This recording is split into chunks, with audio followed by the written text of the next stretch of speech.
جہاں پہ تشدید کے ساتھ وقف ہوتا ہے۔ السلام علیکم اچھا جی، وعلیکم السلام۔ سر، میں پہلی دفعہ اس میں ایڈ ہوئی ہوں، اب میرا پہلا ہی لیکچر ہے، تو میں یہ پوچھنا چاہتی ہوں کہ جو آپ نے کام کروا دیا ہے، کیا یہ آپ دوبارہ بھی کروائیں گے یا ہمیں آگے سے پھر ہمیں سمجھ کیسے آئے گی؟ دو لیکچر ہو گئے ہمارے، اور اس کا وہ یوٹیوب کے اوپر بھی موجود ہے۔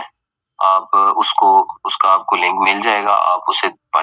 دیکھ لیجئے گا، وہاں سے بھی ویڈیو، اور میں ابھی دوبارہ خلاصہ بھی آج پھر بیان کروں گا، اور خلاصہ آپ کے ذہن میں آ جائے گا، پھر ہم آگے چلتے ہیں۔ ہم نے بات جو کی تھی وہ یہاں سے شروع ہوئی تھی کہ علم العروض ہے کیا، ٹھیک ہے جی۔ تو علم العروض کے حوالے سے ہم نے پڑھا تھا کہ علم العروض وہ علم ہوتا ہے جس میں ہم ان اصولوں کے بارے میں بات کرتے ہیں جن کے ذریعے جو شعر ہوتے ہیں ان کی صحت اور فساد کے بارے میں ہمیں پتہ چلتا ہے، ٹھیک ہے نا، کہ یعنی یہ شعر بنتا ہے، یہ شعر نہیں بنتا، ٹھیک ہے۔ اور یہی اس کا موضوع بھی ہے، یعنی عربی کے اشعار جو ہیں وہ علم عروض کا موضوع ہے۔ اوورال اشعار ہی موضوع ہے، علم العروض اردو میں بھی ہوتا ہے، فارسی میں بھی ہوتا ہے، تو ہر علم میں یعنی اس کا جو موضوع ہوگا وہ شعر ہی ہوں گے، نثر نہیں ہوگی۔ یعنی جب بھی بات ہوگی علم العروض سے ریلیٹڈ تو وہ شعروں کے اندر ہوگی، یعنی شعروں کے وزن نکالیں گے۔ اچھا، اسی طریقے سے اس کی غرض یہ تھی کہ شعر کو غیر شعر سے جدا کرتے ہیں،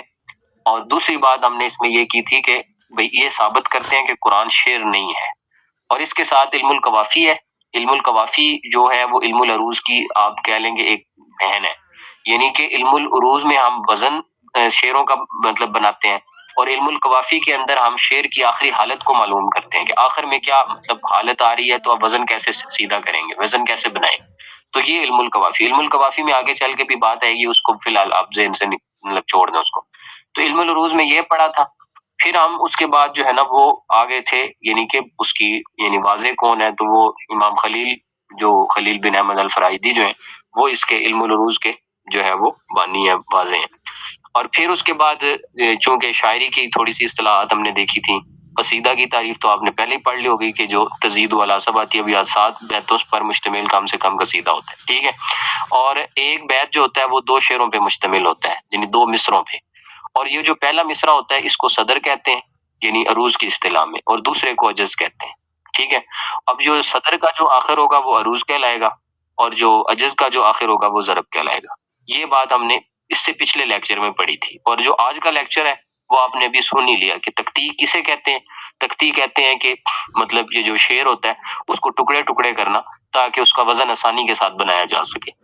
یہ تختی ہے، ٹھیک ہے۔ اور پھر آگے تختی کے حروف بتلائے تھے کہ تختی کے ٹوٹل 10 حروف ہوتے ہیں، اور ان کا جو مجموعہ ہے وہ لمعت سیوفنا ہے۔ یہ 10 حروف جو ہیں یہ تختی کے حروف ہیں، اور یہ تختی کے حروف کا کیا مطلب کہ انہی 10 حروف سے ساری بحریں نکلتی ہیں۔ وہ کیسے نکلتی ہیں وہ ابھی لیکچر نہیں آیا، وہ آ جائے گا۔ اچھا، اس کے بعد پھر آگے جو ہے وہ اس کے قانون پڑھے تھے جو ابھی بھی آپ کے ساتھ شیئر ہوئے ہیں، اور یہی سارے قوانین ہم نے کل بھی کیے ہیں۔ اور آج ہم پھر نئی بات، پھر اس میں سبب اور وتد اور فاصلہ، یہ 3 باتیں ہم نے پڑھی تھیں۔ سبب کہتے ہیں 2 یعنی حرفی، یعنی 2 حرفی، چاہے وہ متحرک ہو یا ایک متحرک اور ایک ساکن ہو، وہ سبب کہلائے گا۔ اور اگر 3 حرفی ہے، یعنی 2 متحرک اور تیسرا ساکن ہے، یا 2 متحرک کے درمیان میں تیسرا ساکن ہے، تو وہ جو ہے وہ وتد کہلائے گا۔ اور فاصلہ جو ہے وہ 4 حرفی یا 5 حرفی، یعنی 3 متحرک کے بعد چوتھا ساکن یا 4 متحرک کے بعد 5واں ساکن ہے تو وہ فاصلہ کہلائے گا۔ یہ یہاں تک صرف ہم نے ابھی تک جو ہے وہ پڑھا ہے۔ اچھا جی، 26 نمبر ایم سی کیو سے دیکھیں جی کہ معنی سبب لغتا الحبل الذي تربط به الخیمہ وله قسمان۔ اب یہ جو نا سبب کا لغوی معنی وہ اس نے بتلایا ہے، یعنی سبب کی وجہ تسمیہ بتلائی ہے کہ ہم نے سبب کو سبب کیوں کہا ہے۔ وہ کہتے ہیں کہ دراصل لغت کے اندر جو سبب کا مطلب ہے وہ رسی ہوتی ہے کہ جس کے ذریعے خیمے کو باندھا جاتا ہے، ٹھیک ہے۔ تو یہاں پر بھی سبب کو سبب اسی لیے کہتے ہیں کیونکہ اس کے ذریعے ہم جو ہے وہ شعر کے وزن کو مطلب کہ باندھتے ہیں، بناتے ہیں، جوڑتے ہیں۔ تو اس وجہ سے جیسے خیمے کی رسی کو سبب بولتے ہیں کہ وہ پورے خیمے کو مطلب کہ باندھ لیتی ہے، مطلب جکڑ لیتی ہے، تو یہ جو سبب ہوتا ہے یہ اس کے وزن کو جکڑتا ہے، تو اس لیے اس کو سبب بولتے ہیں۔ یہ اس کا ویسے ایک لغوی معنی بتلا دیا۔ اسی طرح وتد کا بتلا دیا 27 میں کہ معنی الوتد لغتن، لغت میں وتد کا معنی مطلب کیا ہے کہ الخشبہ، خشبہ التي ترکز فی الارض لتربط بها الحبل لتثبت فيه به الخیمہ، یعنی کہ وہ لکڑی ہوتی ہے، یعنی خیمہ لگانے کے لیے جو ایک درمیان میں لکڑی گاڑی جاتی ہے نا زمین میں، اور پھر اس لکڑی کے ساتھ رسیوں کو باندھا جاتا ہے چاروں طرف سے تاکہ خیمہ جو ہے وہ ہلے نہ۔ تو وہ جو لکڑی زمین میں گاڑی جاتی ہے اس کو وتد بولتے ہیں۔ تو یہاں پر بھی وتد کا مطلب یہ ہے کہ جس سے آپ نے اس کو باندھنا ہے نا، تو وہ اس کی جس طرح لکڑی کی اہمیت ہوتی ہے، اسی طرح وتد کی بھی شیر کے وزن کے اندر اہمیت ہوتی ہے، اور اس کی بھی دو قسمیں ہیں۔ اسی طرح تیسری چیز فواصل ہے، فاصلہ جس کو ہم نے پڑھا تھا۔ تو مان الفواصل لغتاً یعنی حبال طویلہ، لمبی لمبی رسیاں، کہ یضرب بها حبل امام البیت وحبل وراءہ یمسکانہ من الریح، اور کچھ رسیاں لمبی لمبی جو ہے نا وہ ان کے ساتھ جوڑ کر وہ فضا میں چھوڑ دی جاتی ہیں، تاکہ اگر ہوا وغیرہ آئے تو یہ نہ ہو کہ یکدم سے سارا خیمہ گر پڑے، بلکہ وہ اس کے وزن کو یعنی کہ برابر کر لے آپس میں ایک دوسرے سے، یعنی ان کو اس انداز سے جوڑا جاتا ہے، گانٹھا جاتا ہے۔ تو یہ یہاں پر فاصلہ سے مراد یہ ہے کہ جو فاصلہ کا جو وزن آئے گا شیر کے اندر، وہ اس لیے اس کا ہونا ضروری ہے تاکہ شیر کا جو ہے وہ وزن جو ہے وہ بے ڈھنگا نہ ہو جائے، بلکہ اس میں ایک قسم کی لچک برقرار رہے کہ اگر وزن ہمارا ادھر کو جھک رہا ہے یا ادھر کو جھک رہا ہے تو ہم اپنے وزن کو سیدھا ٹیڑھا کر سکیں، جیسا کہ ابھی یہ اس نے ایک ہماری اسٹوڈنٹ نے احسن منکا کا کیا ہے، تو میں نے فوراً آپ کو بتا دی کہ احسن میں آپ سبب بھی بنا سکتے ہیں۔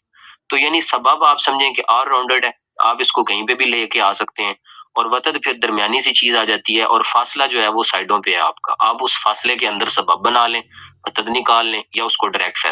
فاصلہ بنا دیں، یہ آپ کے اپنے اوپر ہے۔ اچھا جی، یہ انہوں نے ویسے لغوی تعریفیں کی ہیں۔ اب آگے جو ہے وہ ان کی تینوں کی جو ہے وہ قسمیں بتلا رہا ہے۔ پہلے وہ کہتا ہے جی 29 نمبر میں کہ اذا کان فی التفاعیل متحرک بعدہ ساکن، مثال اس کی دی ہے لمبی لمبی رسیاں کہ یضرب بها حبل امام البیت، ٹھیک ہے جی۔ امام البیت کا مطلب یعنی جو گھر کے جو سامنے ہے نا، یعنی جو انٹرس بنائی جاتی ہے، جو اس کا دروازہ نکالا جاتا ہے، جیسے آپ نے تمبو دیکھا ہوگا، اس تمبو کے اندر یعنی جو انٹرس ہوتی ہے وہاں پر کچھ رسیاں آ کے لٹکائی جاتی ہیں، لٹک رہی ہوتی ہیں، کہ جو کوئی بندہ جب اس تمبو کا پلو اٹھاتا ہے تو اس کے ساتھ وہ رسیاں بھی ایسے ہٹتی ہیں، یہ نہیں ہوتا کہ ایک طرف سے پلو جھک جائے یا دوسری طرف سے جھک جائے۔ تو یہ اس کے خیمے سے یعنی اس سے مثال دی ہے کہ وہی وہ لمبی رسیاں کہ یضرب بها حبل امام البیت وحبل وراءہ، جیسے سامنے رسیاں لٹکائی جاتی ہیں ایسے ہی سائڈوں کے اوپر بھی تھوڑی تھوڑی کر کے جو ہے وہ ڈالی جاتی ہیں کہ یمسکانی من الریح، تاکہ وہ ہوا جب آتی ہے تو اس وقت اس کو پکڑ کے رکھیں، یعنی ان کا مس اس پر پورا رہے، مضبوطی ان کی جو ہے، جکڑاؤ جو ہے وہ سلامت رہے، یہ اس کا مطلب ہے۔ اور اس کی بھی فاصلہ کی بھی دو قسمیں ہیں۔ اچھا جی، اذا کان فی التفاعیل متحرک بعدہ ساکن مثلا قد یسمى سبب خفیف، یہ بات ہم پڑھ چکے ہیں کہ سبب خفیف وہ ہے دو حرفی یعنی تفیلہ، کہ جس میں ایک متحرک اور ایک ساکن ہے۔ اسی طریقے سے اذا کان فی التفاعیل متحرکان، کہ جب تفیلے میں دونوں متحرک ہیں، جیسے کہ بکا ہے، مثال دی ہے انہوں نے، تو یہ سبب ثقیل کہلائے گا۔ اور اسی طریقے سے اذا کان فی التفاعیل متحرکان بعدہ ما ساکن، دو متحرک کے بعد تیسرا ساکن ہے، جیسے کہ بکم، تو یسمى ود مجموع، اس کے ہم ود مجموع کہیں گے۔ اور اذا کان فی التفاعیل متحرکان بینہما ساکن، یعنی کہ دو متحرک ہیں اور ان کے درمیان میں ساکن ہے، جیسے قام، تو اسے ہم کیا کہیں گے؟ وتد مفروق کہیں گے۔ وتد مجموع نام سے ظاہر ہے، مجموع مطلب ملا ہوا، یعنی اس میں دو متحرک اکٹھے ہیں اور تیسرا ساکن ہے، اور مفروق یعنی دو متحرک جدا ہیں، درمیان میں ساکن آ گئے، تو اس لیے اسے مفروق فرق سے کہا ہے۔ اچھا جی، اس کے بعد بتا رہے ہیں فاصلہ صغریٰ 33 نمبر میں کہ اذا کان فی التفاعیل ثلاثۃ احرف متحرکۃ بعدها ساکن، مثال اس کی دی ہے فعلت،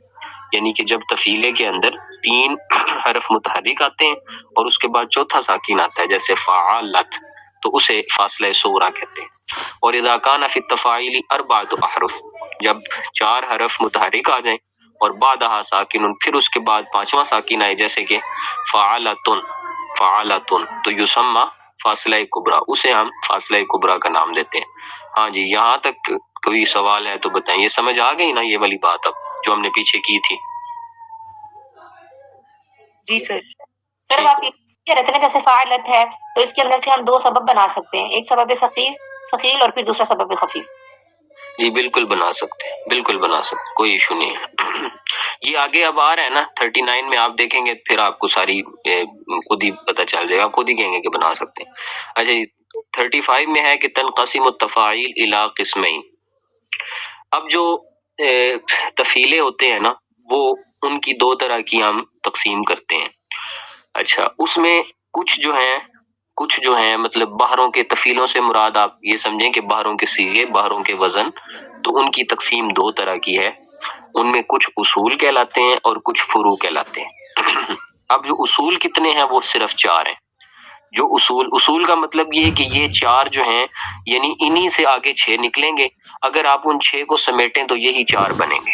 ٹھیک ہے نا، یعنی یہ 4 جو ہیں یہ پرماننٹ ہیں اور ان سے آگے آپ مزید نکال لیں، ان سے آگے اور بھی نکلتے ہیں، 6 اور بھی نکل جاتے ہیں. ٹھیک ہے، تو اصولی اصل جو ہے وہ 4 ہیں. یعنی آپ اس بات کو یوں سمجھیں، آپ نے توابع کی بحث پڑھی ہوگی تو وہاں پر توابع کی بحث میں یہ بات آتی ہے، وہ کہتا ہے جی کہ جو ہے نا یعنی توابع تابع اور مطبوع کے اندر جو مطابقت ضروری ہے وہ کتنی چیزوں میں ضروری ہے؟ واحد، تثنیہ، جمع میں ضروری ہوتی ہے جی. اسی طریقے سے مذکر اور مؤنث کے اندر ضروری ہوتی ہے. اب 5 چیزوں میں ضروری ہے، لیکن بیک وقت 2 چیزوں میں ضروری ہے. یعنی اگر وہ واحد ہے تو واحد، دوسرا بھی واحد ہو. اگر وہ جو ہے وہ مذکر ہے تو دوسرا بھی مذکر ہو. تو اس طرح یہاں پر بھی یعنی کہ ویسے تو 10 ہیں لیکن جو اگر ان کو جوڑ کے لائیں گے تو وہ 4 بنیں گے. تو یہ بات ہے. تو اصول جو ہیں تفیلے، جو اصولی تفیلے ہیں، اصولی یعنی سیغے، اصولی جو بحروں کے وزن وہ 4 ہیں، اور باقی پھر عدد و فروع تفاعل ہوا 6، یعنی وہ 6 ہیں. جو اس سے آگے مزید متفرع ہوتے ہیں، نکلتے ہیں، وہ جو ہیں وہ 6 ہیں. 37 میں کہہ رہے ہیں کہ انا ضابط الاصل فی التفاعیل ہوا ما بدیا بوتد مجموع او مفروق. وہ کہتے ہیں کہ اس میں اب تفیلوں کی وہ یعنی کہ وضاحت کرنے جا رہا ہے. وہ کہتا ہے کہ تفیلوں میں جو اصل تفیلیں ہیں اس میں ایک تفیلہ جو ہے وہ ہے جو کہ جس کی ابتدا کی جاتی ہے وتد مجموع سے یا وتد مفروق سے. ٹھیک ہے جی. اور دوسرا وہ ہے کہ جس کی ابتدا کی جاتی ہے سبب خفیف سے یا سبب ثقیل سے. یہ بات ہم پڑھ چکے ہیں پہلے. یعنی کہ جیسے آپ نے ابھی بولا کہ مطلب احسن ہے، احسنو جو ہے، تو اب احسنو کے اندر سبب ثقیل بھی. تو یعنی وہ کہتے ہیں کہ اصول کے جو تفیلے ہیں وہ 4 ہیں اور اس سے آگے جو متفرع ہوتے ہیں وہ 6 ہیں. اب ان اصول کے تفیلوں میں ایک وہ ہے کہ جس میں وتد مجموع یا وتد مفروق سے ابتدا ہو. وتد مجموع آپ کو پتہ ہے، وتد مجموع کسے کہتے ہیں؟ 2 متحرک کے بعد تیسرا ساکن. اور وتد مفروق کسے کہتے ہیں؟ 2 متحرک کے درمیان میں ایک ساکن. تو جس کی ابتدا اس سے ہو رہی ہو تو یہ آپ سمجھ جائیں کہ یہ اصل ہے، یعنی یہ بحروں کے سیغوں میں اصلی سیغہ ہے. اسی طریقے سے جس میں سبب ثقیل اور سبب خفیف آ رہا ہو تو وہاں بھی آپ سمجھ جائیں کہ یہ بحروں کے سیغوں میں اصلی سیغہ ہے. اب وہ اصلی سیغے کون سے ہیں؟ وہ اصلی اصول التفاعیل 4. تو تفعیلوں میں جو اصولی تفیلیں ہیں وہ 4 ہیں، اور وہ کون کون سے ہیں؟ فعول، مفاعیل، فعول، مفاعیل، مفاعلت اور فاعلات. ان چاروں کو آپ نے صحیح والا رٹا لگا لینا ہے. فعول نمبر 1، مفاعیل نمبر 2، مفاعلت نمبر 3 اور فاعلات نمبر 4. یہ 4 اصولی تفیلے کہلاتے ہیں. اچھا اس نے جو پیچھے بات کی ہے نا یعنی 37 اور 38 نمبر ایم سی کیوز میں جو ابھی بات ہوئی ہے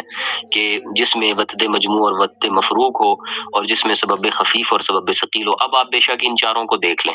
اب فعول ہے نا، تو فعول کیا ہے؟ فعو کیا ہے؟ فعو کیا ہے؟ فعو وتد مجموع ہے. اور لن کیا ہے؟ لن سبب خفیف ہے.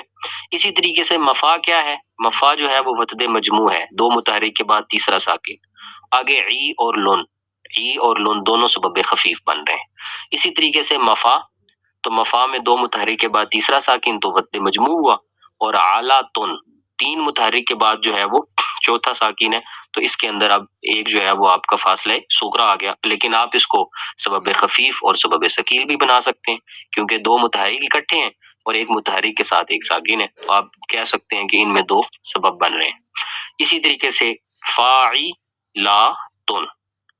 فاعلاتن. اب آپ یہاں دیکھ لیں، فا کو الگ کر سکتے ہیں، ای کو الگ کر سکتے ہیں، آپ لا کو الگ کر سکتے ہیں اور تن کو الگ کر سکتے ہیں. تو اس طرح کریں گے تو یہ سارے کے سارے کیا بن جائیں گے؟ سبب بن جائیں گے آپ کے، اور سارے سبب خفیف بن جائیں گے. اور اس کے علاوہ بھی اگر آپ اس میں بنانا چاہیں فاعی، تو یہ آپ کا جو ہے وہ وتد مفروق بن گیا. ٹھیک ہے جی. اور اسی طریقے سے یعنی اگر آپ، میں نے بتایا تھا نا کہ جو حروف مشدد والا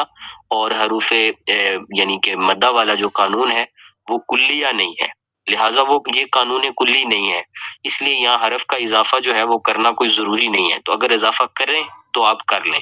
نہ کریں تو نہ، یعنی آپ نے یہ باہر کا وزن دیکھنا ہے، اگر باہر کا وزن ڈائریکٹ پورا ہو رہا ہے شعر پہ تو آپ کو اضافہ کرنے کی ضرورت نہیں ہے، پہلے آپ نے ڈائریکٹ وزن بنانا ہے، یعنی وہاں بھی نشانیاں لگانی ہے اور پھر ادھر بھی نشانیاں لگانی ہے، اگر ڈائریکٹ وزن بن گیا تو بات ہی ختم ہو گئی، اگر ڈائریکٹ نہیں بنا تو پھر آپ نے اگلا آپشن استعمال کرنا ہے کہ آپ نے دیکھنا ہے کہ ان میں کہیں حروف مشدد یا حروف جو ہے وہ مدہ میں سے تو حرف نہیں تھا جس کی وجہ سے ہمیں حرف بڑھانا یا گھٹانا تو نہیں پڑ رہا، تو پھر آپ نے وہ اگلا جو ہے وہ ٹول استعمال کرنا ہے۔ تو یہ 4 اصولی تفیلیں ہیں جی، فعول، مفاعیل، مفاعلۃ اور فاعلات، تو یہ 4 جو ہے ان کو آپ نے ٹٹا لگا لینا ہے۔ 40 نمبر میں اب وہ کہہ رہا ہے کہ ان الاصول ینشا عنہا الفروع، اصول سے ہی فروع بنیں گے، بعدد الاسباب، اس کے کئی وجوہات ہو سکتی ہیں، یعنی جو فروع بنتی ہیں وہ سبب سے ہی نکلتی ہیں، اصل سے ہی نکلتی ہیں، التی فیہا، فمثلا فعول ہے نا، اب یہاں تھوڑا سا سب نے حاضر رہنا ہے، اب ہے فعول، یہ ہم نے اوپر اصولی تفیلوں میں سے پہلا تفیلہ پڑھا تھا فعول، اب اسی فعول سے جو فرع نکلے گی، جو آگے بنے گا نا، وہ فاعل بنے گا، فعول سے اس نے کہا ہے فاعل بنے گا، کیسے بنا دیکھیں، فعو کیا تھا، فعو تھا وتد مجموع، ٹھیک ہے، اور لن کیا تھا، لن تھا سبب خفیف، اب آپ اس کو الٹ کر دیں، سبب خفیف کو پہلے لے آئیں اور وتد مجموع کو آگے لے جائیں، تو اگر آپ سبب خفیف کو پہلے لائیں گے تو وہ بن جائے گا فا، اور وتد مجموع کو آگے لے جائیں تو وہ بنے گا علن، تو بن گیا نا فروع،